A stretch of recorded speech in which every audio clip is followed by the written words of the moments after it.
Good evening, everyone. Without not wasting our time, I think doctor is around with us. Good evening, doctor. You're welcome. Good Yes, evening, good sir. evening, sir. How are you? Fine. So, Sorry, what? I've been trying to connect, please. I don't know if you can share my slides from your end. I have sent it to your WhatsApp, please. If you can share it for me, please. I've been Okay, having problem with them. okay. Let me share it. Yeah, please share it for me so that I just present. Thank you.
So you can send it to my WhatsApp. I didn't see the file.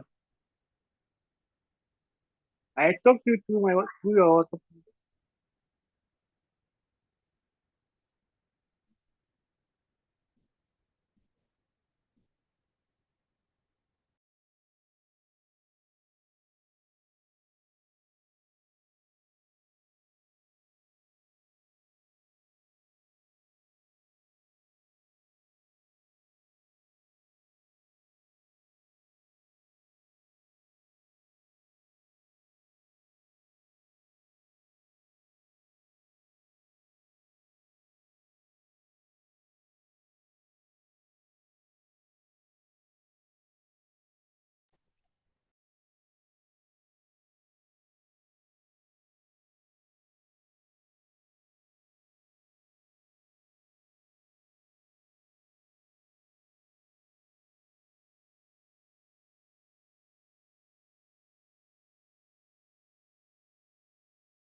Sorry, I earlier sent it to Dr. Samani.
Hello.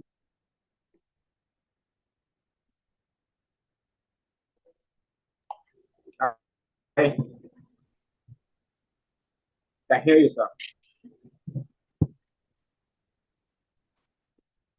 All right. Okay, are we ready? Yes, sir, we are ready. Thank you. Yeah, thank you very much, and a very good evening to all of us. I am Muhammad Ibrahim Abdullahi from the Department of Economics, Bayero University, Kano, the coordinator in charge of Masters in Health Economics program in the university. I'm here to take us through this module on managing healthcare financing generally.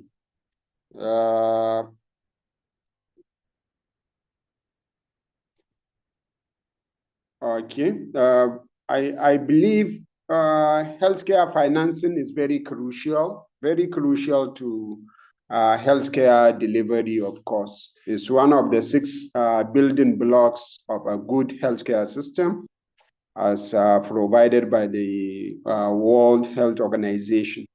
So the importance of healthcare financing can never be underestimated or overestimated, of course. Yes, not only health. I don't think there is any activity in today's world that does not need financing. So also the healthcare system.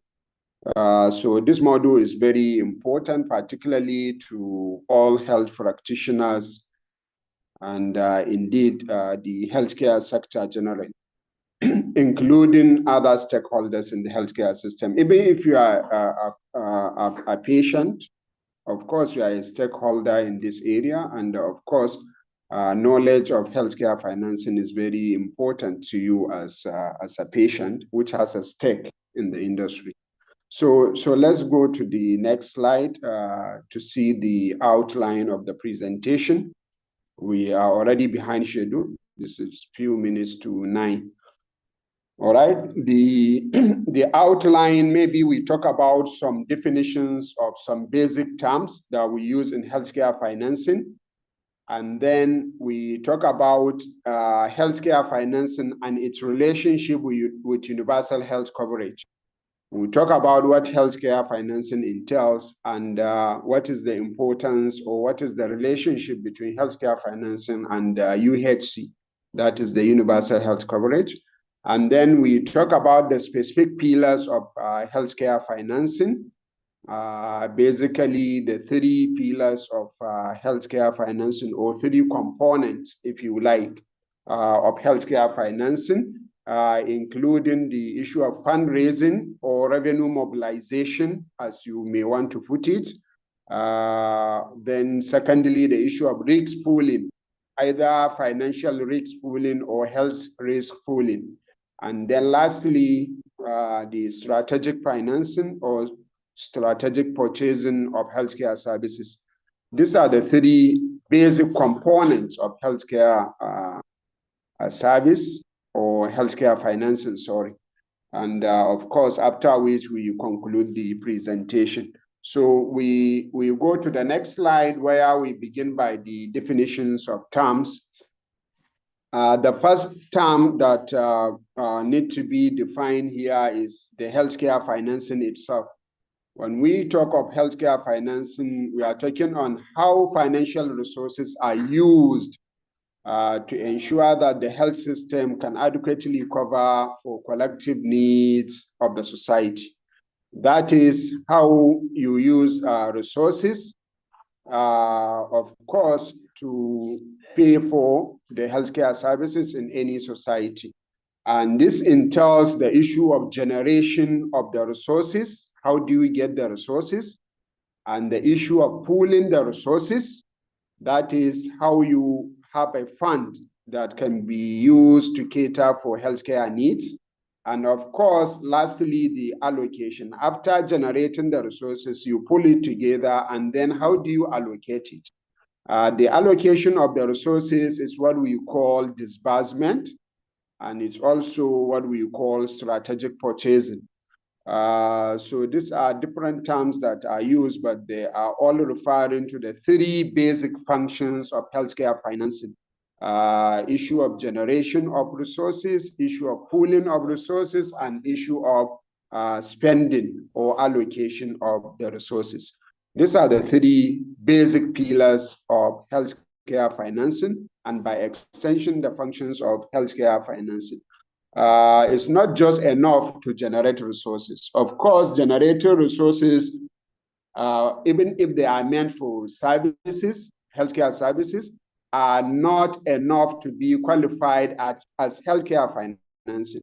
And that is why in some countries, Nigeria inclusive, sometimes even public sector, I mean the government can appropriate some amount of resources solely for healthcare financing, but eventually, you know, the nature of administrators, particularly in Nigeria, somehow the money gets lost without purchasing the services actually.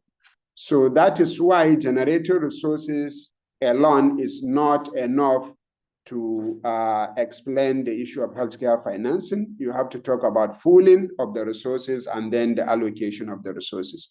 So healthcare financing involves not only method of raising money, of course, as I explained, for healthcare, but also allocation of those funds. How do you spend? How do you spend? That is from generation, how do you generate it, and then how do you pull it, and then how do you allocate it for purchases? Traditionally, we say healthcare financing schemes are classified along two dimensions: the public healthcare financing and then the private healthcare financing. So let's see what is this public healthcare financing and what is private healthcare financing. The next slide talks about the public health expenditure, or generally public health financing. This is otherwise called the government health expenditure. As we all know, whatever we mention something public is either appropriated by the government itself or it is spent by some other institutions, but through the government itself. And of course, whenever we talk of public health expenditure, we are talking of the part of government expenditure which is both recurrent and capital. Recurrent for running the healthcare facilities, and then capital for purchases of physical assets for healthcare services. And of course, not only government, but all its agencies. So all this expenditure by government and all its agencies that are solely allocated for the provision of healthcare services is what we call the public health expenditure. And of course, it may include even extra budgetary allocations, such as compulsory health insurance, provided the money is channeled through government or through the public sector or its agencies. So it still qualifies at, we qualify it as part of public health expenditure. And of course, the rate of government expenditure on health is expressed as a percentage of total government expenditure that goes to the health sector. Meaning that when you are computing the percentage of public health expenditure or the rate of public health expenditure, you take the total government expenditure on health, and then you divide such amount by the total government expenditure. That is the proportion of total government expenditure that is expended on healthcare financing. This is also a core indicator for health financing system. In any country or society or community, we normally estimate what is the rate of government expenditure on health, maybe as percentage of the total government expenditure. This is very important to tell us how government, or rather the public sector, gives maybe some importance, so to say, to the healthcare system. We could remember the 2001 African Union Abuja Declaration proposed 15% of the total government expenditure to be allocated for the health sector.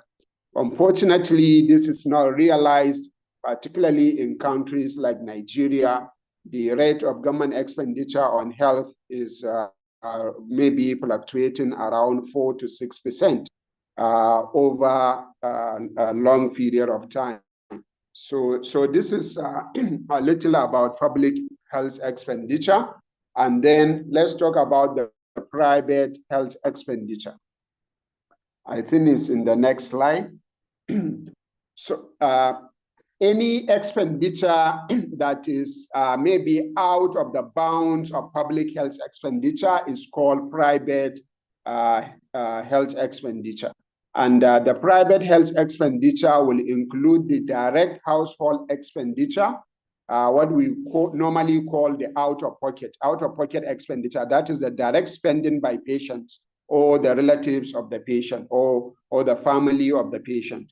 And then the private insurance is also part of a private health expenditure because it comes from the contributions of people that are insured by an insurance company. And then, of course, charitable donations that are not channeled through government are also considered private. And then, of course, direct payment for services by private companies for their employees mostly is also categorized as private. We are still at the previous slide, I believe, I don't know. All right, but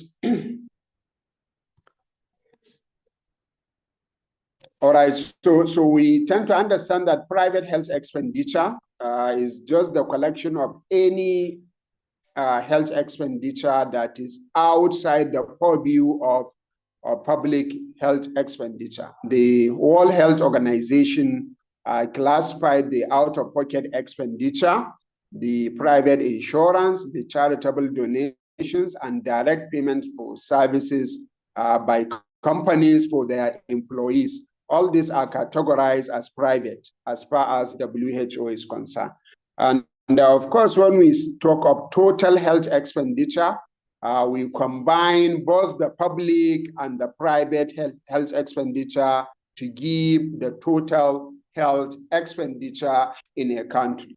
And the total health expenditure in the country is one of the indicators on how vibrant healthcare system of a particular country is or it works. So let's talk about the universal health coverage as a concept. I believe it's in the next slide. All right, so the universal health coverage, according to WHO, this is a definition provided by WHO, that the UHC means that all people have access to the full range of quality health services they need, when and where they need them without financial hardship. That is the concept of health for all. This is the definition of UHC as given by WHO, meaning that there are some keywords that I highlighted in this definition, that we're talking about all people, and have access to full range of quality health services, not just health services, but quality health services that they need, when they need them, where they need them. That is at the appropriate time they need the service, and of course, without any exposure to financial hardship. So if we can achieve this as a country, then you have what we call the universal health coverage. And of course, the level of coverage of universal health coverage is determined for each country based on the percentage of people that are covered, the percentage of the healthcare services that are covered in the country, and of course, the reduction of direct expenditure by patients in the country. These are basically the three major dimensions that the universal health coverage is concerned: percentage of people covered, percentage of services that are covered, and of course, reduction in direct expenditure by patients. All right, so it covers all such essential. That means I'm talking about the universal health coverage. that it covers all such essential health services, from health promotion to prevention, treatment, rehabilitation, and palliative care, including curative care. For you to achieve universal health coverage, all healthcare services must have to be covered. And as I said, the coverage is determined as percentage of the people that are covered, the services that are covered, and of course, the reduction in financial hardship that the system ensures in the country. I gave some examples. Canada has the highest coverage index of 91% as at 2021. Nigeria had only 38% coverage. And of course, a small country like Morocco here in Africa had up to 69%. So this is to appreciate how Nigeria is lagging behind as far as universal health coverage is concerned. Subsequently, maybe we look at the reasons why Nigeria is really backward as far as achieving universal health coverage is concerned. I pose a challenge here, or rather a question, that can we achieve universal health coverage with prevalent out-of-pocket expenditure? This question maybe will be answered subsequently, perhaps by the participants, when maybe some discussions are being taken this evening. So then after universal health coverage, another concept that we need to talk about is the financial risk protection. Financial risk protection. What is financial risk first? What is financial risk, and why do we need to protect people from financial risks? Financial risk is defined as the possibility of losing money or anything of value.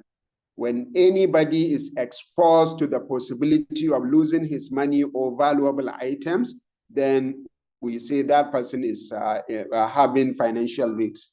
As of course, the poverty rate in Nigeria is very high. We all know that as at 2022-23, the National Bureau of Statistics puts the poverty rate in Nigeria to cover, I think, about 133 million people. That is about 63% of the population to be below the poverty line, or what they call they were multidimensionally poor.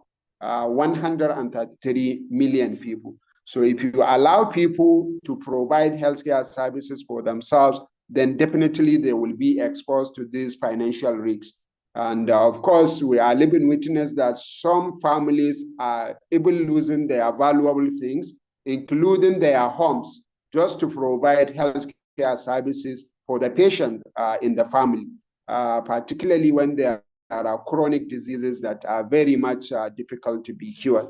So whenever a person or a family is exposed to this kind of possibility of losing money or anything of value because of a particular desire, particularly the desire to provide healthcare service, then we see such a family or such a person is exposed to financial risks. So financial risk protection is seen as maybe households having access to the needed healthcare services without experiencing undue financial hardship.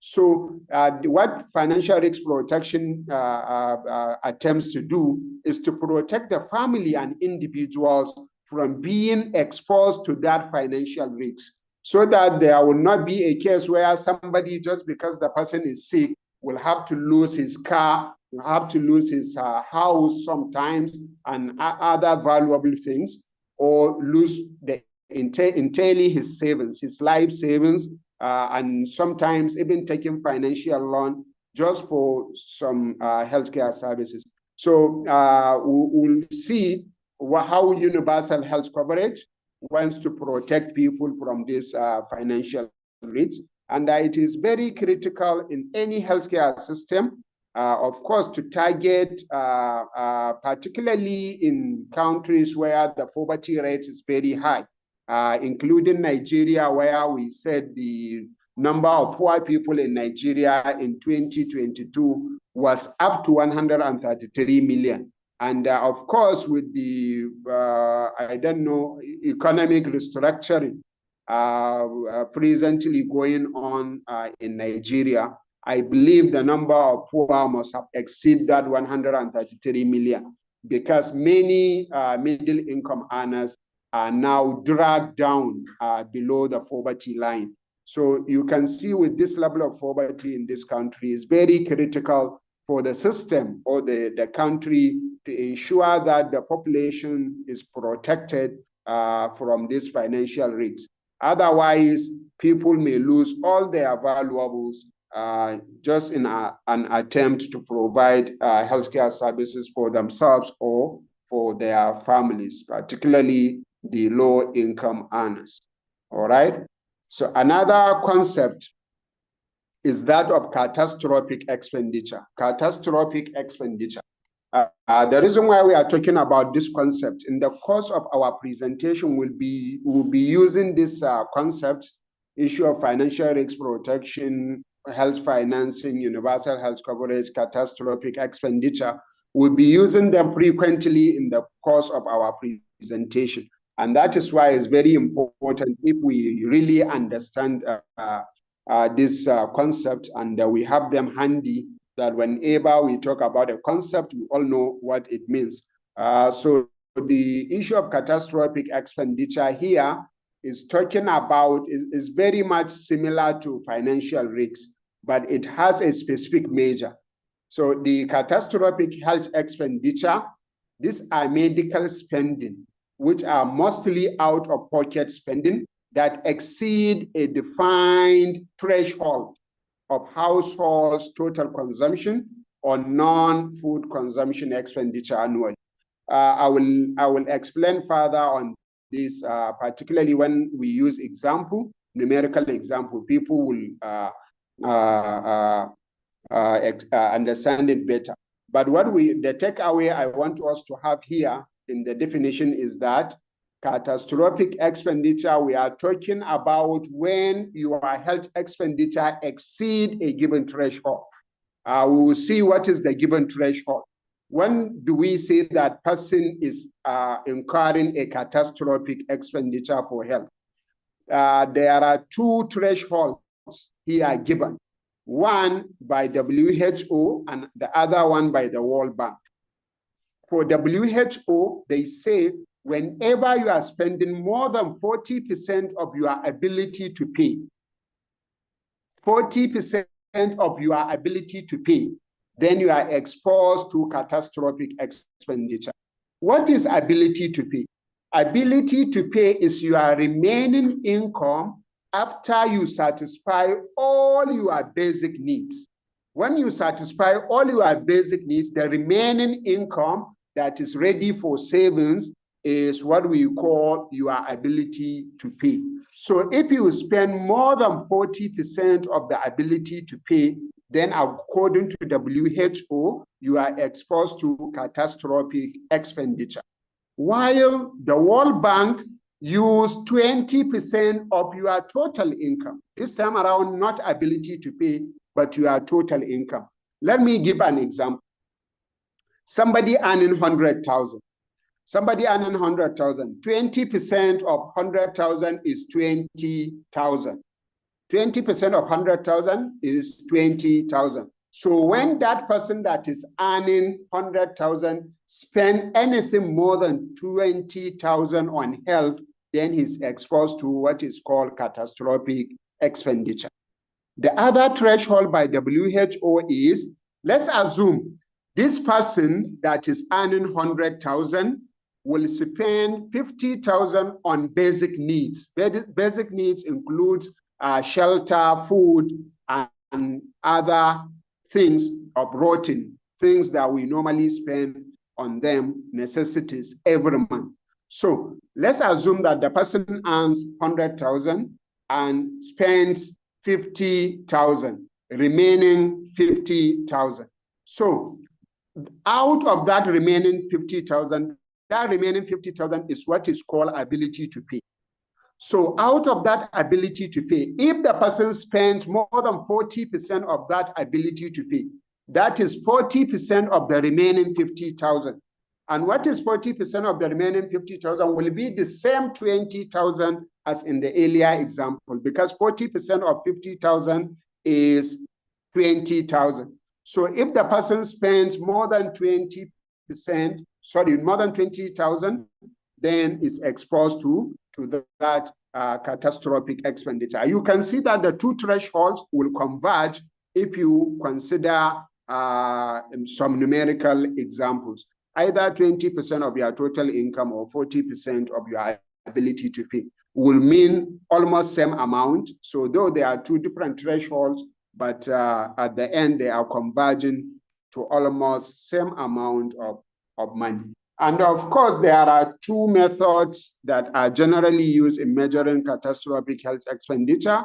Okay, I already explained that health expenditure as a share of total expenditure. That is the definition by the World Bank. And then health expenditure as a share of capacity to pay or ability to pay. That is income minus basic needs. That is what we mean by ability to pay.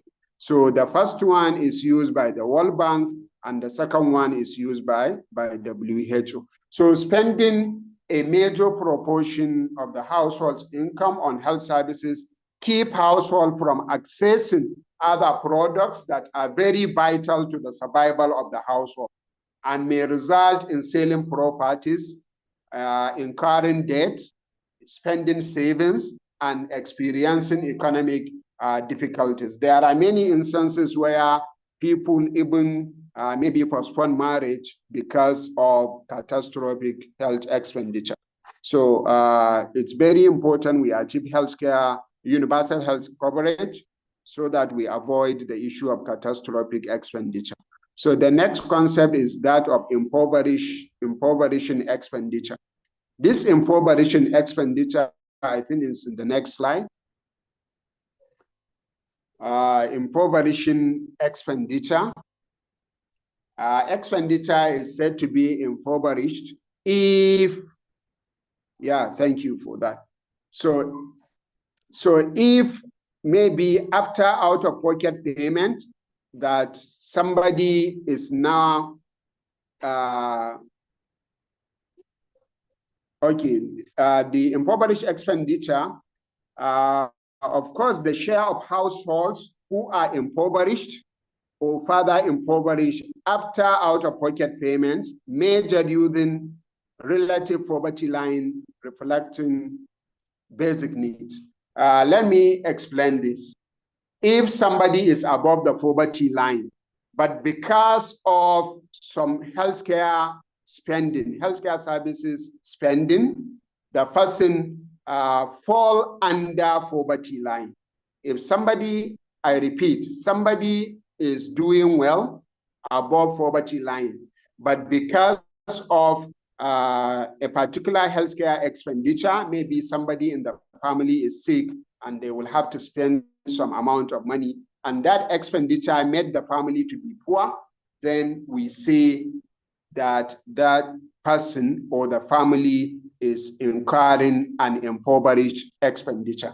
So impoverished expenditure in a nutshell is just the health expenditure or health spending that will make somebody to be poor, that will make somebody to be poor, that makes somebody to fall below the poverty line. And sometimes we talk about further impoverished family, that is family that is already below the poverty line. And of course, it is incurring another expenditure on healthcare services that will push the family further deeper into poverty. This is called further impoverishing expenditure.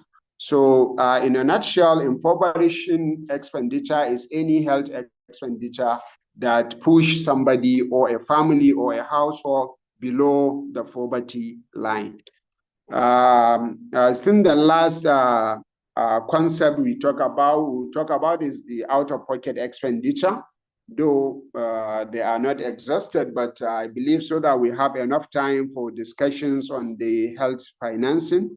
we stop here. We all know what out-of-pocket expenditure is means, which means just the direct payment for healthcare goods and services from the household's primary income or savings, or rather sales of some valuables. So whenever somebody is spending money directly from his pocket or her pocket, of course, to provide healthcare services for himself or for the family, then we see such a person is incurring an out-of-pocket expenditure.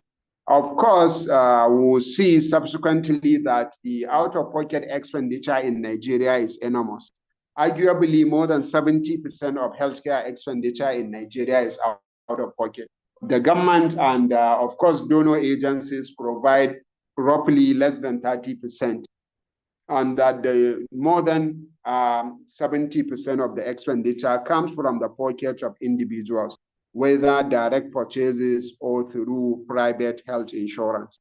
So, and I don't know, many experts are insinuating that there is a direct relationship, a direct correlation, and a very strong one between the amount of out-of-pocket expenditure and, of course, the deterioration of universal health coverage, meaning that with too much out-of-pocket expenditure, a country can hardly achieve the universal health coverage. Though we talk about that in details, but we should know that most of experts in healthcare financing see out-of-pocket expenditure as very much detrimental to achieving universal health coverage.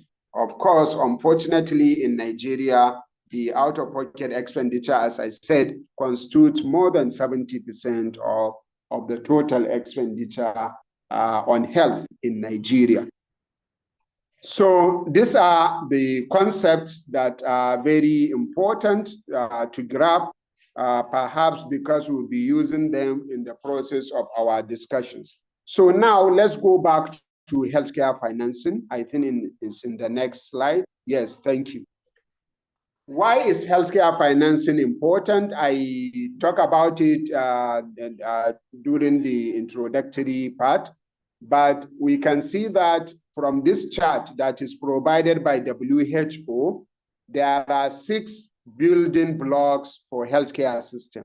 A good healthcare system will ensure adequacy of all these building blocks. 1, the issue of governance. 2, healthcare financing.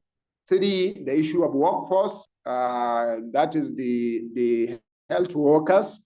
And then, of course, the medical products and technologies, including medications and other machineries and what have you. And then information and research. This is where you talk about the healthcare information system. And then lastly, the service delivery. So when you combine all this, then you need to deliver the service. My emphasis here is on healthcare financing, which is one of the basic building blocks of a good healthcare system. And healthcare financing, or rather financing, is very unique building block. Why? Because if you have enough funds to finance the healthcare system, you can be able to purchase all the other building blocks. For example, if you have enough money, you can pay for the experienced and skilled health workers. You can buy up-to-date medical products and technologies. You can secure a very good information system for the healthcare if you have the money. And of course, you use the money as an incentive to ensure the provision of effective service delivery. And of course, even the issue of governance and leadership, to some extent, financing can be used to provide the best governance or leadership style for the healthcare system that you want. So the peculiarity of financing here is the fact that financing perhaps is the only block in these building blocks that can lead to maybe guarantee in other 5 blocks. And of course, the other 5 may not lead to adequate financing. of course. But financing and the other way around, financing can lead to the all maybe securing the remaining 5 building blocks. And that is why financing is very unique when you talk about the healthcare system. So with these building blocks, you will see that the output, the immediate outcome will be access to healthcare services, will be coverage of population and of course of services, and then the quality services will be provided, and then there will be safety in the provision of the services if you ensure all this. But absence of any of these 6 building blocks may not guarantee access, coverage, quality, and safety of the services that are provided. And then of course the final outcomes that will be achieved if we have this immediate output, the final outcomes or goals of healthcare system that can be achieved, issue of improved health, maybe improving the level of equity, of course, the responsibleness of the healthcare service, and then of course the protection of financial risks. We talk about financial risk protection, and then of course improved efficiency in the provision of the services. When you talk of efficiency here, you are talking of getting value for the money you spend. So this is to underscore the importance of healthcare financing as one major building block in the healthcare industry. The next slide also is also to buttress the relationship between healthcare financing and universal health coverage. Of course, we can see in this diagram how healthcare financing, which will comprise of revenue raising, revenue pooling, and strategic purchasing. These are the 3 components of healthcare financing, as I mentioned earlier. And you can see if you combine this with good governance and of course adequate resources, particularly human resource, and of course good service delivery, this will ensure universal health coverage, particularly the intermediate objectives of the universal health coverage, including equity, efficiency, and it will ensure transparency and accountability.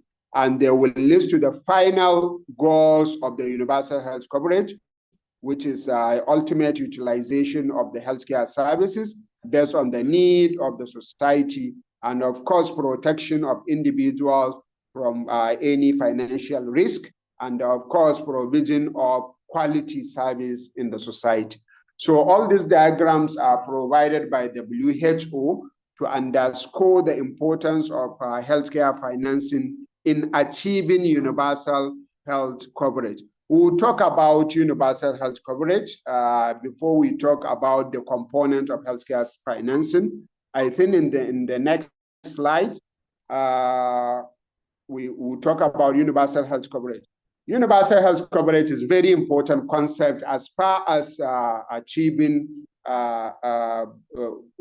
effective healthcare service is concerned. It's a sub-component of Sustainable Development Goals, the SDGs, that is need to be achieved by 2030. It is under the goal number 3, which talks about good health and well-being. Under good health and well-being, which is the 3rd goal of SDG, you realize that there is a sub-goal which is called achieving universal health coverage. So what is that universal health coverage? We talk about it initially, that all people receiving quality health services that meet their needs when and where they need them without exposing them to financial hardship in paying them. This is basically universal health coverage. You cover all people, you cover all services, and you protect people from any financial hardship, meaning that people will have healthcare service without much difficulty. without much difficulty. This is universal health coverage, and this is what the world, through the United Nations, want to achieve by the year 2030.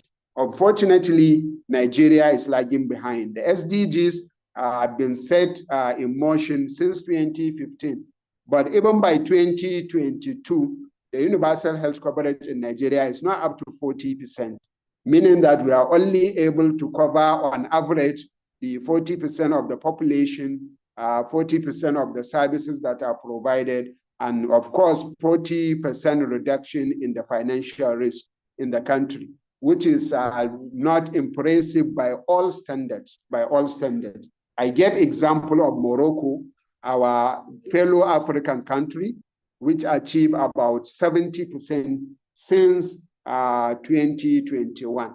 And I want to believe that they are exceeding such percentage by now. So universal health coverage requires coverage with key interventions that address the most important causes of morbidity and mortality. So you address all problems, healthcare problems that are the major causes of morbidity and mortality. We all know what morbidity is. That is the number of days that somebody is sick, which may lead to loss of income and productivity. And of course, we all know what mortality is. That is the ultimate death of the patient. So we want to identify what are the causes of morbidity and mortality in the society, and how do we cover such interventions, or how do we provide such interventions that will ensure reduction in morbidity and mortality. So it is mentioned under SDGs goal number 3. Okay, I mentioned that already, which covers good health and well-being. At the societal level, the universal health coverage reduces inequalities by guaranteeing that everyone gets the good quality healthcare services they need, regardless of who they are, thereby enhancing social cohesion. So whether you are rich or poor, whether you are sick or well or healthy, you get whatever healthcare service you need without any exposure to financial hardship. So you see, universal health coverage is very important. In fact, to me, is the most important aspect of the Sustainable Development Goals. Maybe after food security, the universal health coverage concept is the most important concept as far as SDGs is concerned, because this will ensure good healthy population, and then that is not exposed to any financial hardship. So let's see how in the next slide. In the next slide, we see, okay, this a cubic box that is showing the three dimensions of universal health coverage. This cubic box is provided by WHO, and we can see that the three dimensions of universal health coverage, that you need to cover the entire population. One, you need to cover the entire health services that are needed in the society. Two, and then you need to ensure that people are spending zero kobo from their pocket. If you can achieve that, then you have 100% universal health coverage. 100% universal health coverage. So we can see the smaller box, the red box in the bigger white box is telling you that this is the current amount of resources that the society has. And you can see the vacuum, the remaining part of the white box that is not filled up, which is the resource gap that we need to ensure we cover all the population. And then, of course, we cover all the services. And then, of course, we reduce the cost or direct spending by all the citizens of the country. You can see, so the function of health financing is to extend this red box to cover entirely the white box. By the left end, you see if you extend the red box, will cover the entire population. So the difference between the edge line of the white box and the edge line of the red box from your left side is the gap in the population coverage. And then from the right, you have the service coverage. The difference between the edge of the red box to the edge of the white box is maybe the gap in the service coverage. And then from the top edge of the red box to the top edge of the white box, you have the gap as far as reduction in the cost of direct expenditure by the patients in the society. So the function of healthcare financing is to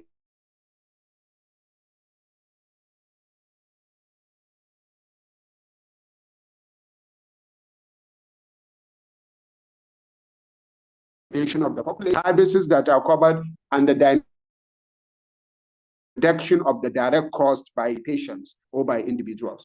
And this is basically, as I said, the function of healthcare financing. So, I cannot see the PowerPoint. Can I continue, please?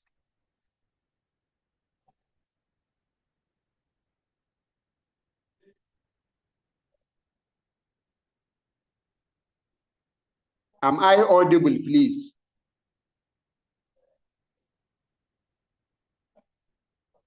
Can somebody talk?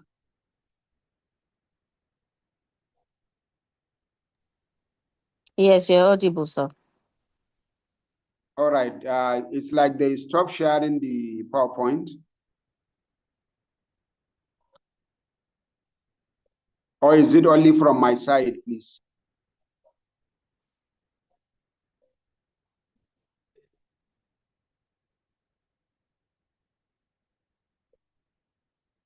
Can you see the slides?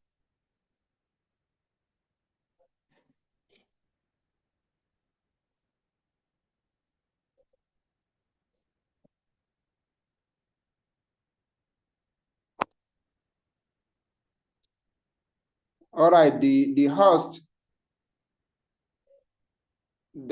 slides are not visible unless if we just continue so that I use my system for the remaining slides.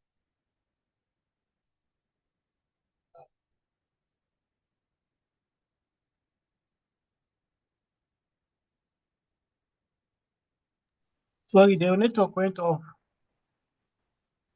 Okay, let me see if I can share from my end.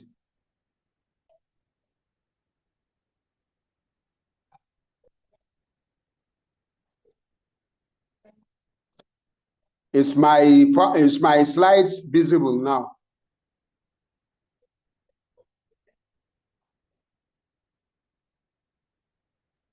No. Okay.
So it's getting late. I don't know how we make it. I'm trying to see if I can share it from my side.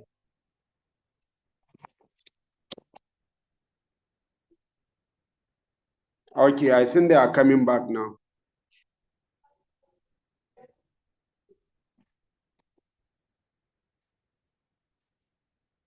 All right, thank you.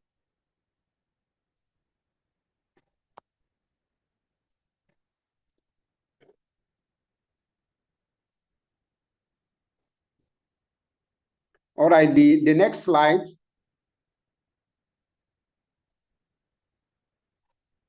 Thank you, I've seen it. Yeah, the next slide is talking about the dimensions. Maybe just one slide before that.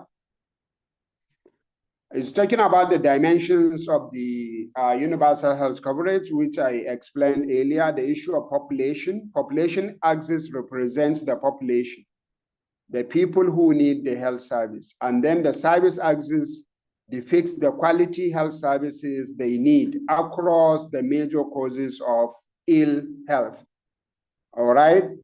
And then, of course, the services must be of good quality and what have you. And then, of course, there is these services are to be accessed at a cost that will not expose the population to financial hardship or financial risks. All right. So this is achieved by spreading the financial risks of illness across population and allow for cross subsidization from the rich to the poor and from the healthy to the sick. So okay, this is to underscore the importance of pooling of resources. You can hardly achieve universal health coverage with fragmented resources.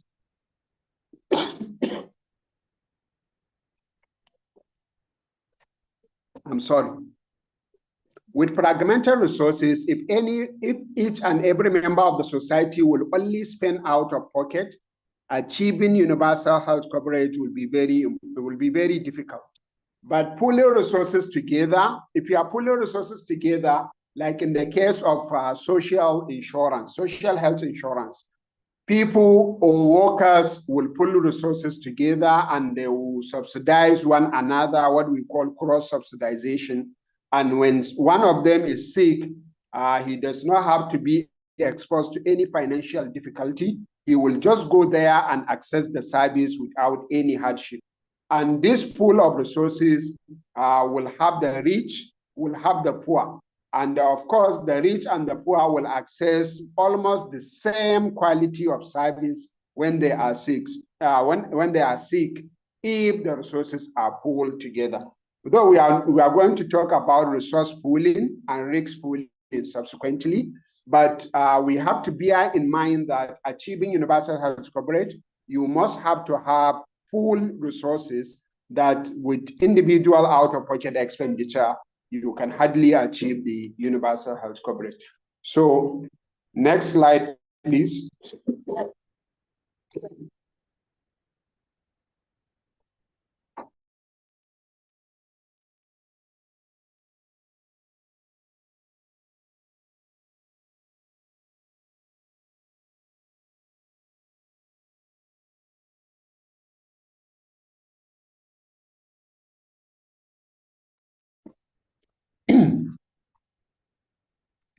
Sorry, I've been called, but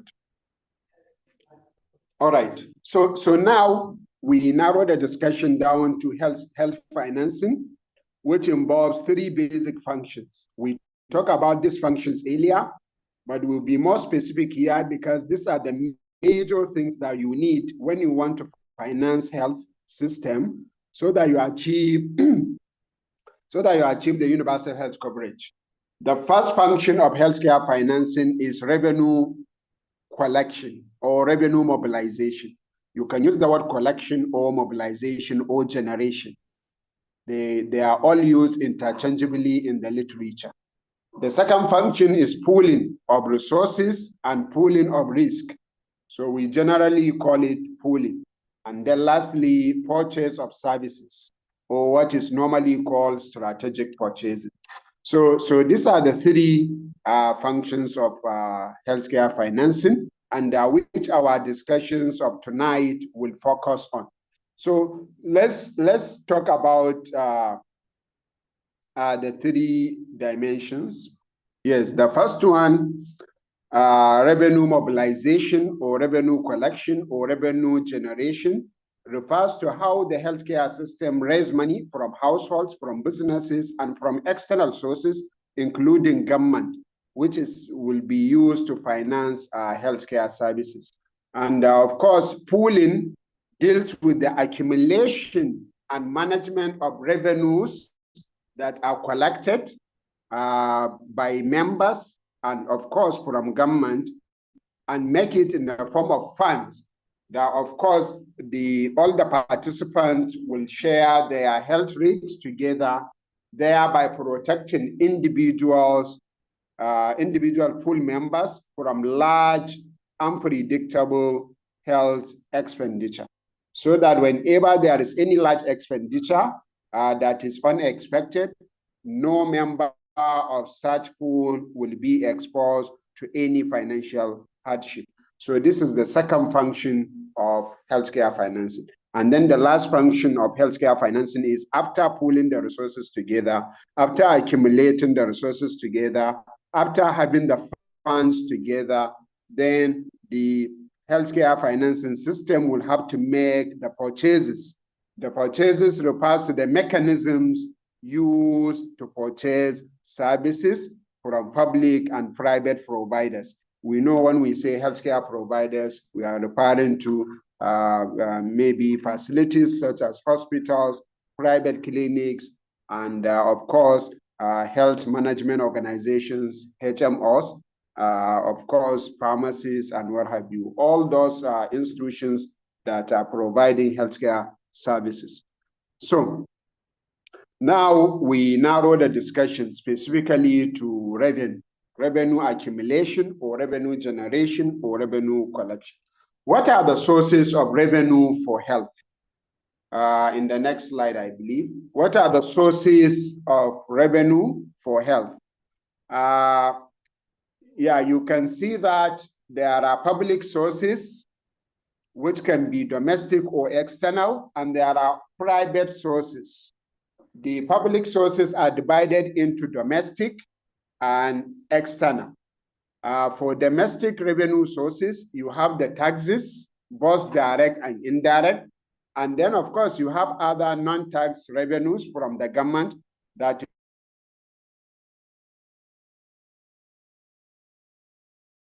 are public sources, and they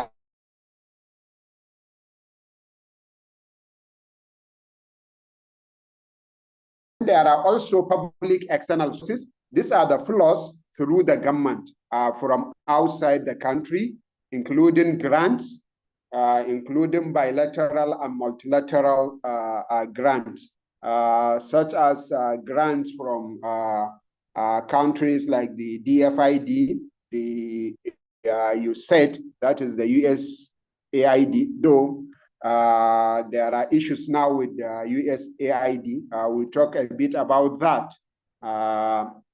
But all these sources are bilateral in nature, because they are dealing with one country and another, that is two countries. And then multilateral, these are grants that are coming from multilateral organizations, such as the United Nations, such as the World Health Organization, and UNICEF, and all other multilateral organizations.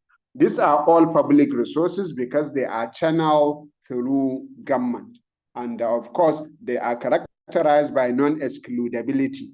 These are resources that each and every member of the society benefits from, whether you earn income or you don't earn income. You are a potential beneficiary of these resources, and that is why they are public. But okay, and of course, there are other direct foreign financial transfers through NGOs, mostly from foreign governments and foreign organizations. Of course, there are also private sources of revenue for health. The most important one is the out-of-pocket payment, which is the direct payment by the patients or their families themselves. And then, of course, the issue of voluntary prepayment. When we say voluntary prepayment, we are talking of prepayments that are not mandatory, that are not compulsory, like the private insurance or commercial insurance, like non-profit community-based health insurance, which is really voluntary, that nobody will force you to do that, unlike social insurance. You know, for social insurance, it is made mandatory by government that workers, particularly workers or those that will register, will have to contribute to that pool, whether they like it or not. So that is not mandatory. But all mandatory services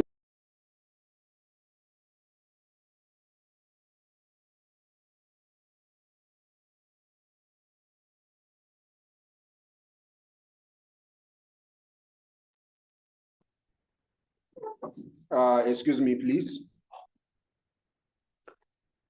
So all other voluntary insurance, like commercial and community-based insurance, are all private, are all considered private. So specifically, if we talk about the sources of health financing or sources of revenue for health in Nigeria, there are traditional sources that we are all aware of. As we mentioned, public and private, these are all traditional sources. The tax-based financing that is coming from government through the taxes that they collect. And of course, the social insurance, which is mandatory or obligatory insurance contribution scheme, where workers contribute a particular pool which is used to purchase healthcare services. And then, of course, the private insurance, which is also a traditional source of healthcare financing that is known throughout the world. And then, of course, the community insurance, that is community-based health insurance, as the one that is being used in Kenya, and some other countries like Ethiopia. And of course, the donor agencies and other charitable organizations that we normally receive some donations, grants, gifts from these donor agencies, with which we finance part of the healthcare services that we provide. It's very important here to talk about the recent happenings in the United States of America because of the political transition, that the current administration is restricting inflow of grants through the USAID, that is the USAID from United States. These are basically unprecedented things that are happening. And a lot of low-income countries that used to benefit from the donations and interventions by USAID are now really unsuitable, so to say, due to paucity of resources that are coming to them. And of course, some countries have already started thinking on how to diversify, or rather how to compensate for the loss of grants through the USAID. I would now currently, even the African Union is thinking on maybe how they roll over what is called social bonds, so that they can raise some resources through issuance of bonds, which can be used to finance healthcare interventions that initially or previously the United States USAID used to provide financing for. So this is one danger of maybe over-reliance on foreign sources of funds. Of course, the political risk is there and many other risk factors that can come in. Of course, this is, as we can see, it's happening now recently. And of course, part of the traditional sources is out-of-pocket spending. We talk in length about the out-of-pocket spending. But apart from the traditional sources, there are also the innovative sources. The innovative sources, I already mentioned one, that the issue of social bonds, whereby you raise bonds for healthcare financing, and of course you pay the bonds, and of course the coupon on the bonds based on the social impacts that the bond has on the the healthcare system. Without the result, such return on the bonds will not be paid, the coupon on bonds. It's a very complex structure of bond issuance that can be used as an innovative source of financing health.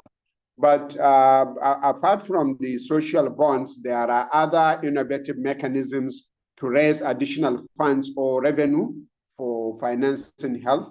There are micro contributions. I know of many communities that used to have these small contributions at the end of the month, maybe in form of crowd funds and what have you, so that they use that to finance the local community health needs, mostly in their primary healthcare facility. And of course, there are innovative taxes that are used by mostly state governments, and sometimes even the federal government.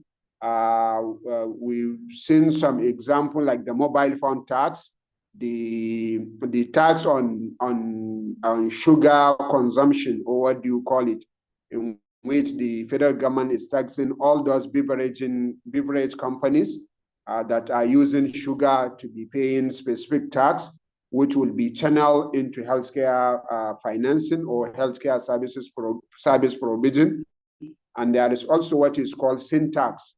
That is heavy tax that are imposed on harmful commodities such as tobacco, such as alcohol, and maybe sugary beverages and what have you, which are considered harmful to our health. So normally government used to have these innovative taxes. And of course, we talk about the mobile phone tax. Of course, even financial transfer tax. Maybe you stipulate a very small amount of a percentage, or very small percentage of whatever bank transfer that is being made, which will be kept aside to finance healthcare services. So all these are innovative taxes which are peculiar from one society to another, or from one country to another. There is also the issue of public-private partnerships, the popular PPP modes of financing, where government cannot provide enough funds for healthcare provision or for healthcare services, then it can partner with the private sector, and the private sector can be charging some amount on the services that are provided for them to cover whatever amount of money they spend. And of course, the market-based financial transactions, I mentioned taxes on financial transactions. These are all innovations. I gave example of most common mechanisms that are used. The sin tax, I talk about it, oil and gas or minerals tax, whereby for any resource that is extracted in a particular country, you stipulate a small rate of tax, maybe 1% or even 0.5% of whatever resources that are extracted or exploited in a country, to be set aside for healthcare financing. And of course, the mobile phone tax is very much popular in many jurisdictions. And then trust funds, like the ones the state governments used to have. I know here in Kano State, there is that healthcare provision trust funds, which set aside some specific percentage of total revenue collection of government to that trust fund, which is used to purchase healthcare services for the public. And of course, financial transaction tax may be on financial transfer or any other form of financial transaction. And then, of course, the ethical health financing. When we say ethical health financing, We are talking of such sources of financing that are in tandem with our culture, with our tradition, with our religion, like the issue of tithes that are used now to provide healthcare financing, the issue of Muslims, and other things like endowment, like charity, and what have you. I'm aware that many states, particularly in the north, maybe are spearheading this issue of ethical health financing. I know of Kaduna, I know of Kano, I know of Jigawa, Yobe, and Borno states. They are all championing this ethical health financing, which are basically community-based. You go to your community, you identify in your culture, in your tradition, in your religion, what institutions do you have through which you can collect some money from the members of the society, the members of the community, which can be pulled together to finance healthcare services in such a commodity. This is really gaining ground in many communities in Nigeria now. So it's a very good, innovative source of healthcare financing. I know it is this Lifia Palladium Lifia DFID program that is championing this ethical health financing here in Nigeria. So these are the sources of funds that you can get money or get revenue to finance healthcare. We have seen the traditional sources, and then we have seen the innovative sources. So now let's continue on the issue of revenue raising. Of course, the revenue raising should be guided by overall health system objectives. That public revenue sources are those which are compulsory, prepaid, and pooled. Taxes are the most common form of the public revenue sources. And there is a strong evidence that excessive reliance on out-of-pocket payments limit progress to universal health coverage. In particular, financial protection. Moving to a predominant reliance on public revenue sources can mitigate this. Let me explain this slides in a nutshell. What we are saying here in extension of issue of revenue raising, that revenue raising policy should be guided by overall health system objective, meaning if our objective is to achieve universal health coverage, so achieving universal health coverage should guide the issue of revenue raising in the community. We should know that we can only achieve universal health coverage when we have a pool of resources that can guarantee provision of service to all members of the society, regardless of their economic status or their health status. Over-reliance on out-of-pocket expenditure, which is a private source of revenue or source of financing for health, will never guarantee universal health coverage and cannot protect the members of the society from incurring catastrophic expenditure or impoverished expenditure. So this is in a nutshell about the revenue raising for health. So in a nutshell, what we talk about here, we talk about the sources of the revenue, and we divide them into traditional and innovative sources. And we made mention that a good source of revenue should be guided by the policy, the health policy, overall health policy objective of the society. And by extension, the public revenue sources are those that are compulsory, and there are those that are prepaid, and there are those that are pulled together. And of course, they are very much important, or rather, they are even necessary to achieve universal health coverage. Private sources are not, in most cases, prepaid. They are postpaid. For example, if you are paying out of pocket, you have to go to the facility, take the service, and then right then you pay for the services that are rendered. This is postpaid mode of financing. And with that, you hardly achieve universal health coverage. So now let's talk about pooling, the pooling of resources. When we talk about pooling, I think it's in the next slide. When you talk about pooling, you are talking about the accumulation and management of the prepaid financial resources on behalf of some or all of the population. So when we are talking of pooling, we are talking of accumulation. That is how you accumulate resources that can be generated from various sources as identified earlier under revenue sources. So when you get all these revenues, you have to pull them together. You have to put them in a fund which can be used to purchase the services. And of course, pooling of risks is a policy objective for financial protection. One of the importance of pooling of resources is that it ensures financial protection.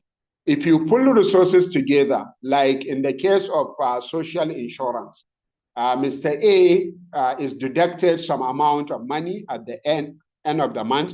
Mr. B, also C, and what have you. All participants will contribute to the particular pool of resources. And of course, whoever is having any health challenge or any medical bill to settle will be settled mostly from that pool. And by doing so, the person is protected from any financial risk. And of course, it ensures equity in service use, meaning that each and every member will get the same quality care that he needs as at when needed. Of course, these are very important aspects of pooling, and that is why pooling of resources is very important. So by extension, we say that community or society cannot cover people from financial risks without pooling of resources. All right, the next slide. The next slide still talking about pooling, which is a core function of health financing policy. The purpose of pooling is to spread financial risks across the population so that no individual carries the full burden of paying for healthcare. This is explained earlier. Of course, it is determined by both the overall level of prepaid resources and the structural adjustments, structural arrangements for pooling. So the pooling is determined by the overall prepaid resources. That is the contribution from the participants, including contribution from government, and of course the structural arrangement for the pooling. And then when pooling is fragmented, meaning when pooling is segregated, maybe according to status of the participants, the rich have their own pool, the poor have their own pool. This will set limit on the extent to which available prepaid funds can be redistributed and financial risks related to health spread. So without having a whole pool that each participant can get some resources from that pool to finance these healthcare services, then that will set some limit on the extent to which the pool can cover for the financial protection that we need for the participant. All right, in the next slides, providing some information that WHO's health financing team works with countries to design and implement health financing policies, including policies on pooling. In most member countries of WHO, I think it's in the next slide.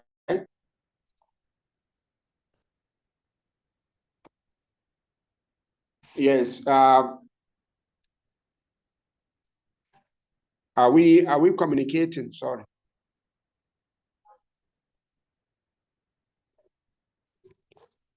So in most member countries of WHO, right, there used to be this health financing team that design and implement health financing policies, including policies on pooling in such countries. Whatever the total level of preferred funds to make progress towards universal health coverage. I believe, I don't know if we can move the slides, please. Yes, so there are principles for good pooling, principles to ensure effective pooling. Yes. One, there must be cross-subsidization. If the pool is having only the rich, then that is not a good pooling. If the rich is having only the poor, that is also not a good pooling. If the pool is having only the sick in the pool, that is not a good pooling. And also, if all the members of the pool are healthy people, that is also not a good pool. A good pool should have cross-subsidization, meaning should have some members that are rich, should have some members that are poor, should have some members that are sick, and then some members that are relatively healthy. In such a situation, there will be cross-subsidization. The rich will help the poor, the healthy will help the sick. And then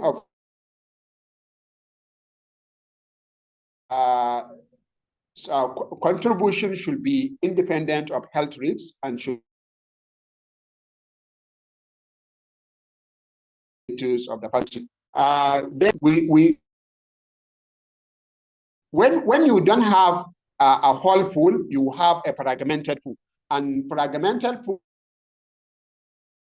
is much catastrophic, so to say, to achieving universal health coverage. Because if in a society you have a fragmented pool, what will happen is that there will be inequity in distribution of resources and services arising from segmentation. That if the poor will have their own pool, the rich will have their own pool, then there will be inequity. The rich will get a better health services because they will have a better pool. And the poor will get a poor health service, poor coverage for healthcare services because they will have low resources in their pool. And of course, this fragmentation of pools will limit the financial protection.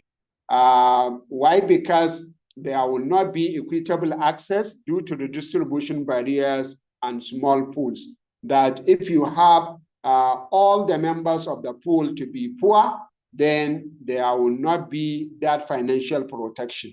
The people that are poor will be the same people that will be contributing to the pool. And of course, in such a situation, you see that the pool will, the objective of the pool, or rather the importance of the pool, will be defeated, like in the case of community-based health insurance, where the poor members of the society or poor members of the community will have to contribute from their own meager income to the pool. And that is not really a good pooling. Of course, it will lead to inefficiencies in the health system due to duplication in the number of agencies required to manage the pools. When you have fragmented pools, you need to have different management to manage each of the pool.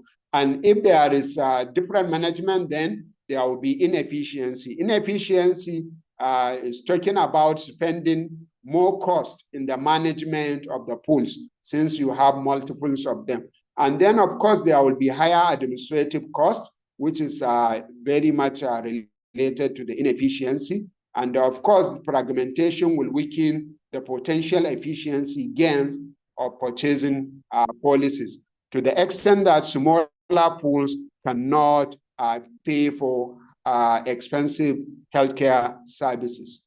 So this is the risk of having a fragmented pool. So it's better to have a whole pool for the entire members of the society or community. And of course, the participant will have to be from different segments, having different status in the community, including the health status and then the economic status. So yes, and then the good pooling should have large. It should be a very large. It should have large size in terms of the number of people covered by the pool, and two, it has to be diversified. It has to have diversity of health risks within the pool, meaning there must be some members that would be sick and some that would be healthy.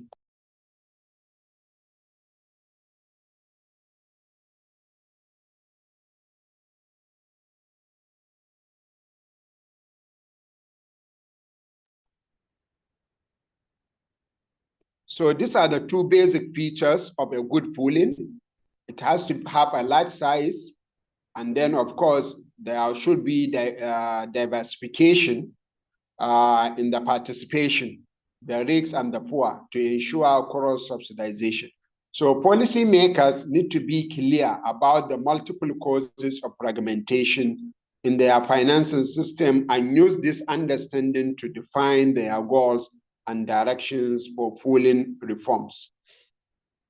So this is the discussions about pooling. After raising revenue through the sources we identified, including the innovative sources, so the resources will have to be pulled together so that they will not be fragmented, they will not be segregated. And of course, a good pooling should have a large size, and of course, should have a diversified participants in the pool. And of course, policymakers, this is a caution that health policymakers should be very much cautious about those causes of fragmentation, so that they ensure a large pool and which having a diversified population that are participating in the pool. So this is it. And then lastly, the last function of health financing is the purchasing of health services. After generating the revenue and then pooling the revenue, then lastly, the purchases of the health services. All right, and purchasing is defined as the allocation of the pooled funds on behalf of the population to the providers of health services. That is how you give money to the providers of the services. And of course, such purchasing must have to be strategic. You cannot just pay money anyhow. Whenever you are buying any healthcare service as a community, as a society, as a government, the purchase will have to be strategic. And what do we mean by strategic purchasing? Strategic purchasing means making decisions about how to allocate the pooled funds to providers. If it's in the case of social health insurance, you have to identify how to allocate the resources that are collected from participants to the healthcare providers, particularly the clinics, the hospitals, if it's in the case of contributory healthcare, that is patronizing hospitals directly, or if it is the case of NHIE, that used to patronize the HMOs, the health management organizations. So you have to identify first which services are to be provided, from which provider, and how to pay based on priorities, based on objectives and information. We'll look at these payment mechanisms subsequently, but a strategic purchasing will have to take decision on the services that are going to be purchased. Let me give an example here. In Nigeria, you never have any strategic purchasing of health services without coverage for malaria and typhoid fevers, because these two illnesses are very much prevalent. So any service that any healthcare purchaser, so to say, like insurance company is giving coverage, will have to insure these basic services, particularly malaria fever and typhoid fever, which is very much prevalent, of course. And of course, from which provider, we talk about the choice of provider. How do you choose a provider? Based on the quality of service that the provider provides, based on proximity and many other indicators that you use to identifying the right provider. And then how to pay for the service. How to pay for the service here will entail whether you are paying for capitation, whether you are paying for fee for service, whether you are paying for performance and what have you. These are basically how to set priorities, how to set objectives, and of course, you must have information on the providers for you to allocate resources strategically. So purchasing mechanisms operate within each country's regulatory framework. We talk about this subsequently. In strategic purchasing, government is required to play a stewardship role. That is, should lead the process by providing a clear regulatory framework and appropriate guidance to ensure that public health priorities are linked to resource allocation and financing, so purchasing decisions. So there must be legal framework for strategic purchasing. That is, there must be options that are provided by government, which will guide most of insurance agencies, particularly social insurance agencies, in purchases of or in patronizing the health providers. So the next slide will talk about the specific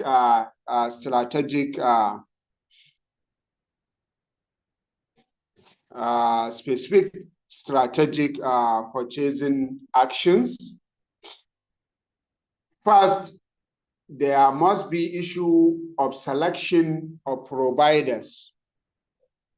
Providers considering the range of the service they provide, whether you are patronizing primary healthcare facility, and what is the range of services that the PHCs are providing, and then what is the quality of care that is provided by such a provider, and then the location of such a provider.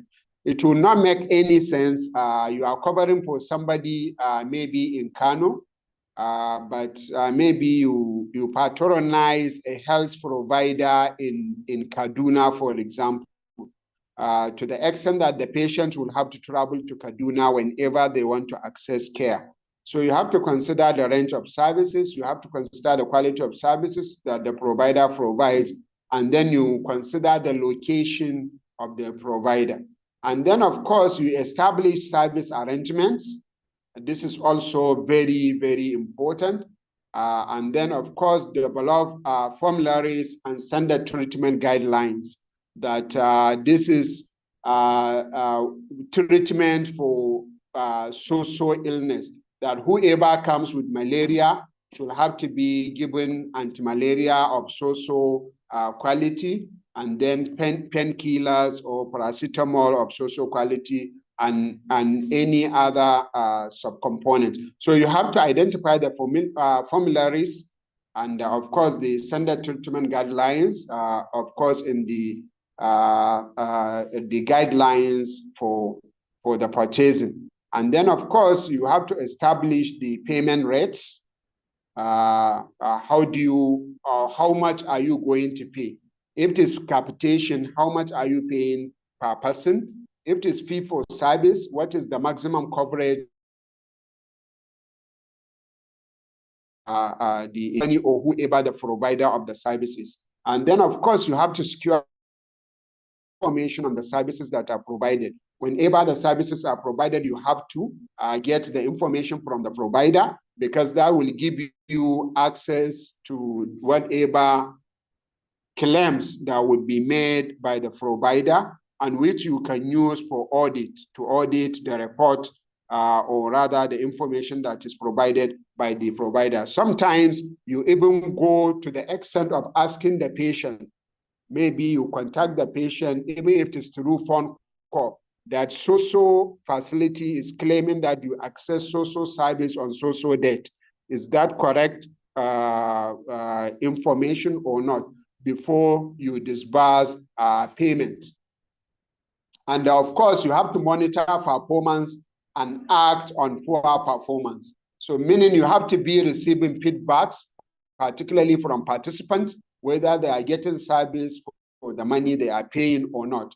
And if they are not getting the adequate services, of course, you must have to monitor, and of course, you must have to act on poor performance. This can be possible by providing some incentives for those facilities that perform well, and of course, sometimes even termination of contract by those providers that are not performing.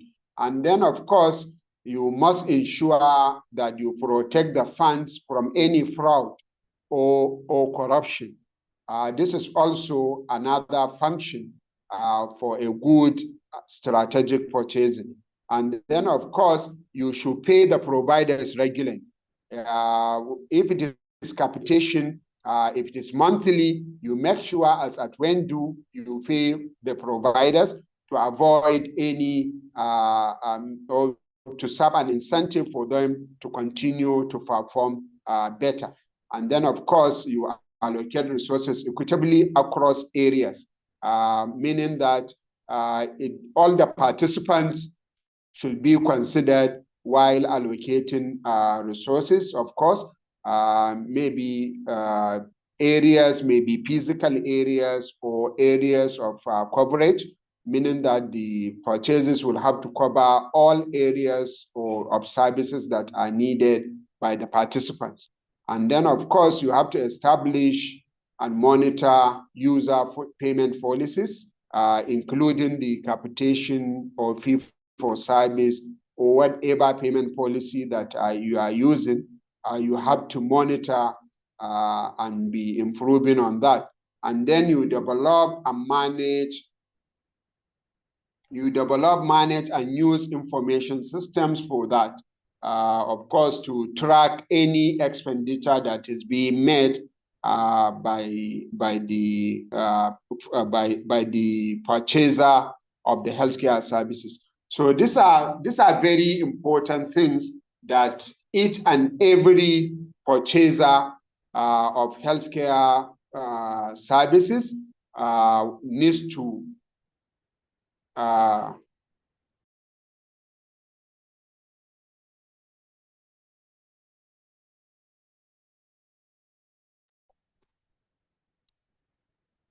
all right, these are basic functions for each institution to ensure strategic purchasing of healthcare services. Failure to do that will result in inefficiency in the expenditure. And of course, the whole pool resources will just be spent without much value for the money that is spent. As an example, just recently, somebody was complaining to me that one hospital here in Kano State had received money from the state contributory healthcare system and allocated more than 50% of the money from capitation that is collected on hiring, part-time health workers. Just hiring part-time health workers when the money for drugs, particularly for pharmaceutical products, are not being allocated, and there were no enough drugs in the facility. And this CMD is hiring, hiring part-time workers with the money that is paid for, maybe to cater for the needs of a participant of the state contributory healthcare system. And I advise them that this is very much unprofessional, and of course is fraudulent. They will have to seek a legal redress. But the best thing for them is maybe to take the management of that facility to a court, so that you address or redress whatever grievance that they have. So for a good strategic purchasing, all these actions will have to be taken into consideration.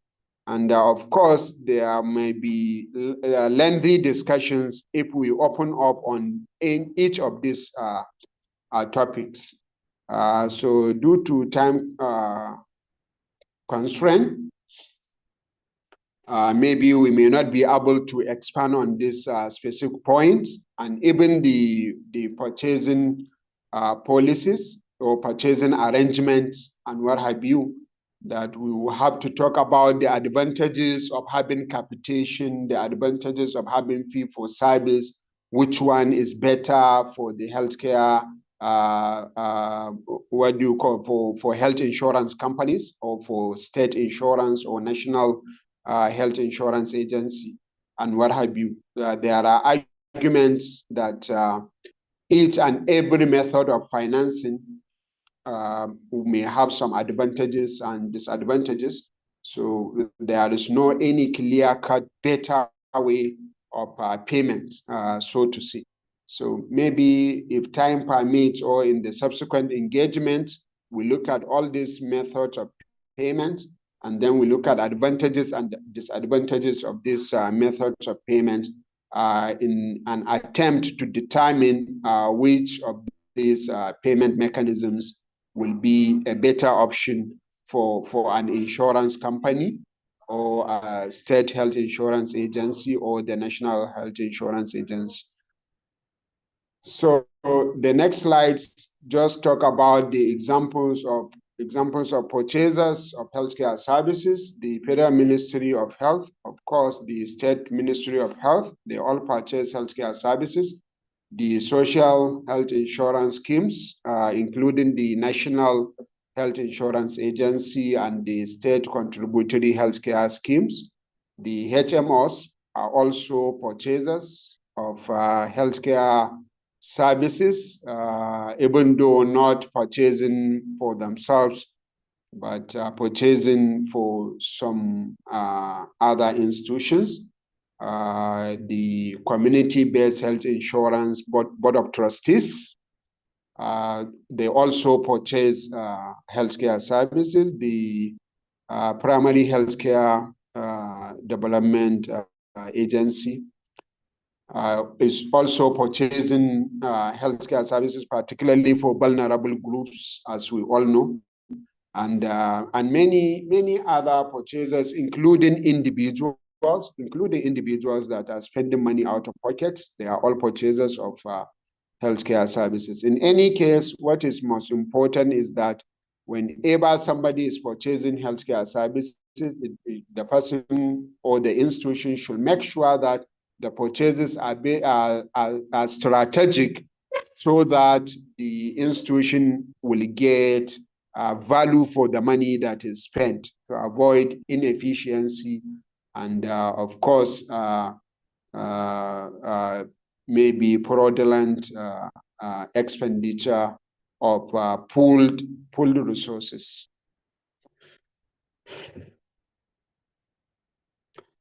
So there are a few challenges to implementing strategic purchasing in the next slides.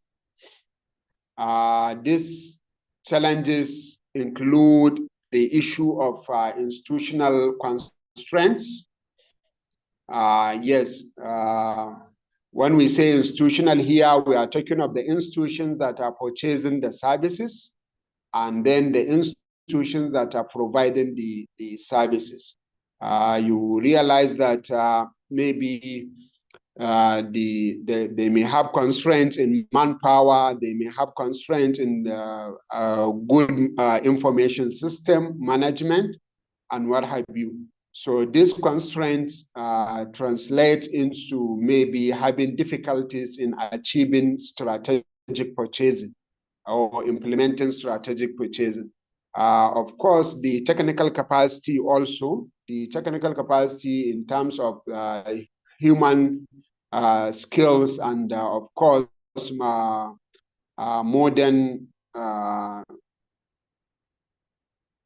modern gadgets that are needed to for data management and for decision making regarding strategic purchasing may not be there. The workers of most of these state health insurance agencies, you realize that they are just people that are basically drawn from mostly core civil service with no even much knowledge on the healthcare services, not to talk about issue of monitoring and evaluation of any processes that a provider will claim and what have you. So there is this issue of capacity building that is needed in these institutions that purchase the healthcare services. And then, of course, the public financial management rules is also another challenge that the management of finances, particularly for public institutions, it's very poor and sometimes too much bureaucracy that may result in delays in payment for the services that are rendered by providers and what have you, which also will demotivate the providers in providing good. The political economy factors. Politics is everywhere as far as our national life is concerned. Most of these public institutions, you realize that they are affected by political issues, political factors that may jeopardize on their smooth running. Sometimes because of political reasons, maybe institutions will not be allocated adequate resources, or maybe the right people will not be appointed to the institutions that are needed, that are specialized institutions that will need someone that is a specialist in the area, but due to political reasons, then somebody will just be appointed without the requisite knowledge of what it takes to be there. So all these remain challenges to the implementation of strategic purchasing.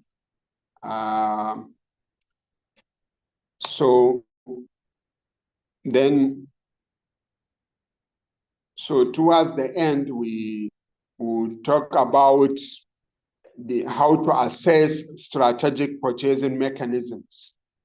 One, a good strategic purchasing mechanism should be efficient. That means should have value for the money that is spent. That is achieving the most output with least cost. You spend less cost to get the maximum possible output or outcome.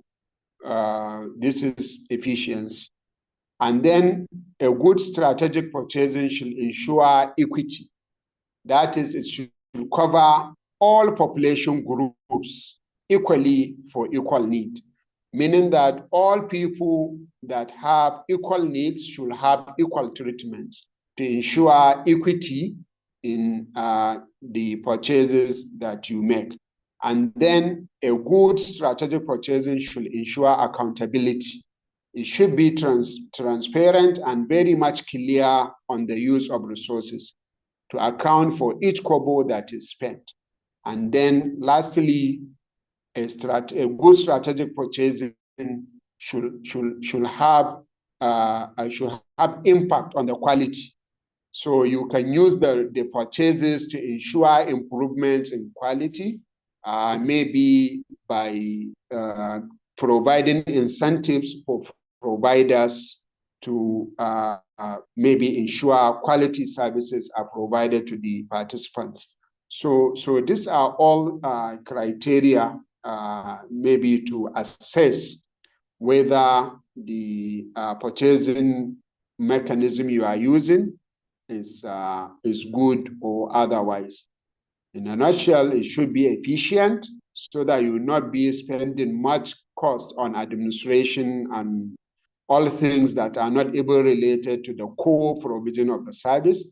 It must be equitable, that each and every member of the pool is protected, and then it must be accountable that, of course, each kobo that is spent must be accounted for, and of course, it must impact on quality, that you must manipulate the purchases to ensure that quality services are provided by the healthcare providers. So these four factors can be used to assess strategic purchasing mechanism as whether it's good or bad. So even when assessing capitation or fee for service, this criteria can be used and maybe to assess whether capitation will be better than fee for service or otherwise. For example, if you take efficiency, will capitation be more efficient, that is spending less money and get higher results, or fee for service will be more efficient in terms of lower spending with higher impact? So you can just look at that issue of equity. Do you cover more people with capitation, or you cover more people with fee for service? And then issue of accountability. When you have higher accountability, when you pay for capitation, since people will know it's straightforward that you have 1,000 people and each person you are paying so amount of money, maybe 1,000, 2,000 per person. So you know definitely you are given 1,000 naira times 1,000 person, which is 1 million. That will be easier to account. Unlike when you pay for the services that are rendered, because the payment will differ from one person to another depending on the nature of the service the person received. So under fee for service, the issue of accountability will be much more difficult than when we are using capitation. Of course, impact on quality. I don't think capitation does not ensure impact on quality. In fact, capitation will sometimes maybe promote what is called moral hazard, that the providers will not give the quality services that are needed because they know it is just capitation. Whether you give quality service or not, you still get your money. So if your organization is using capitation, then they must have to provide instruments or mechanisms to checkmate the issue of moral hazard that will be prevalent in the facilities. So these are some of the things that you use to measure whether you are making a strategic purchase or otherwise. So lastly, we see, which is basically the conclusion here.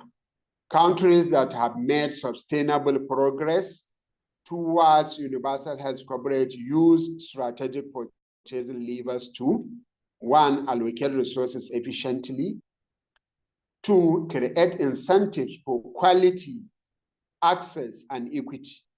They use the resources to create incentives for quality, access, and equity, like I explained earlier.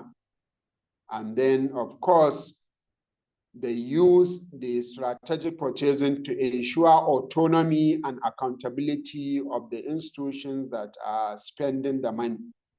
Of course, and then, of course, they use the strategic purchasing to ensure accountability, of course. Without accountability, the issue of universal health coverage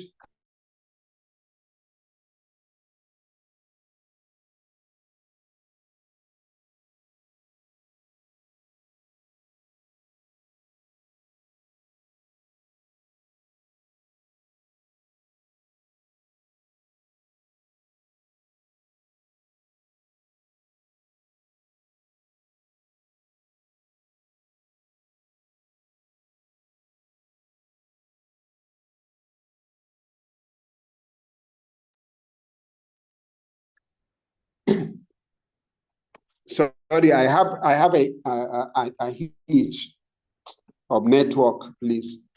Sorry, I'm terribly exhausted. I had several meetings today. Sorry for that. I'm really exhausted and a bit sleepy. All right. So as I was saying, you look at all the countries that had made sustainable progress towards achieving universal health coverage.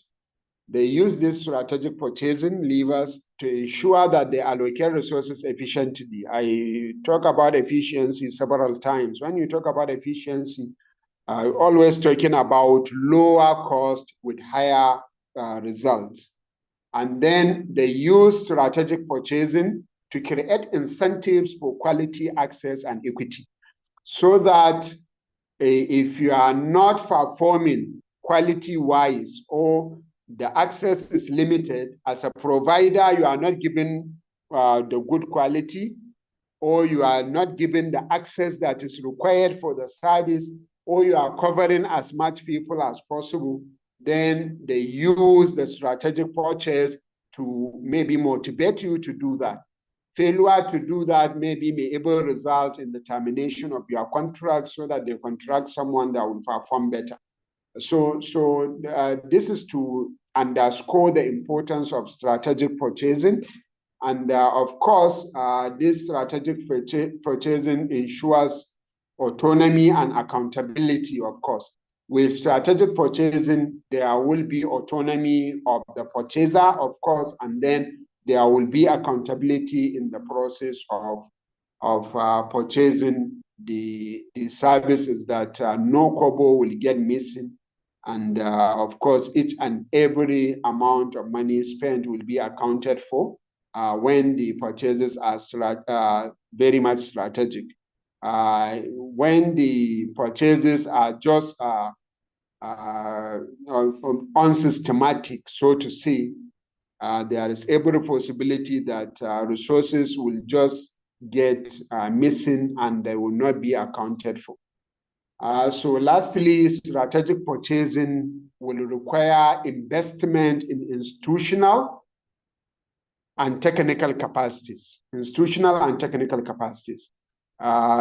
institutional capacity ranging from the management itself, and then the technical capacity, maybe the employee of the institutions, to have the basic knowledge of healthcare financing, and of course,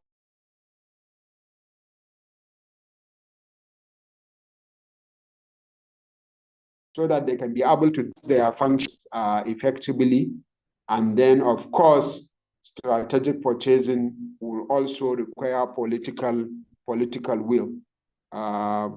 Without political will, the institutions and even the technical workers cannot perform their functions as expected.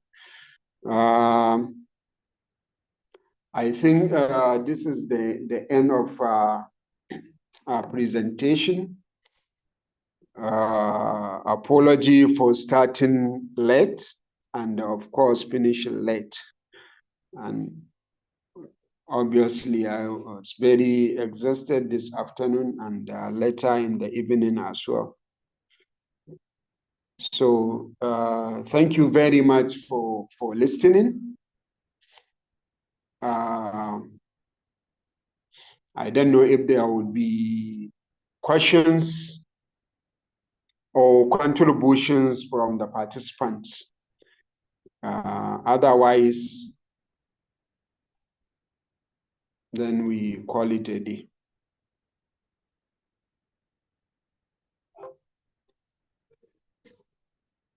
Thank you so much, Doctor, for the presentation. And we just give few minutes, because obviously we are very much exhausted. So let's see, like 5 minutes. If we have any question, comment, we quickly run through it.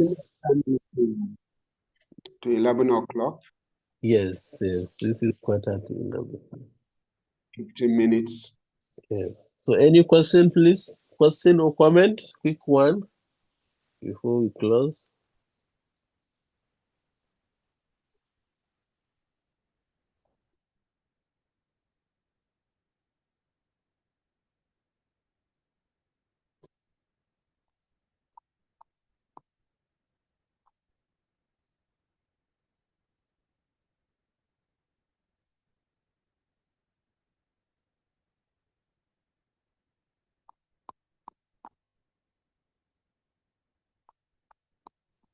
Okay, obviously no question. No question, nobody raised hand, nobody. Seem to be asleep. Okay. They must have- Somebody say no question, it was clear, the presentation. So okay, so thank you so much. We thank you and all the participants for participating. I'm hoping to see you some other time again for another Yeah. session. Thank you all and see you next time. Thank you Good so night. much. Yes, thank you. Thank you so much. Wow. Okay. This is terrible. Come on, I'm really exhausted. See, I'm very sleepy. Towards the end, I was about to sleep. Oh, sorry, I'm still online.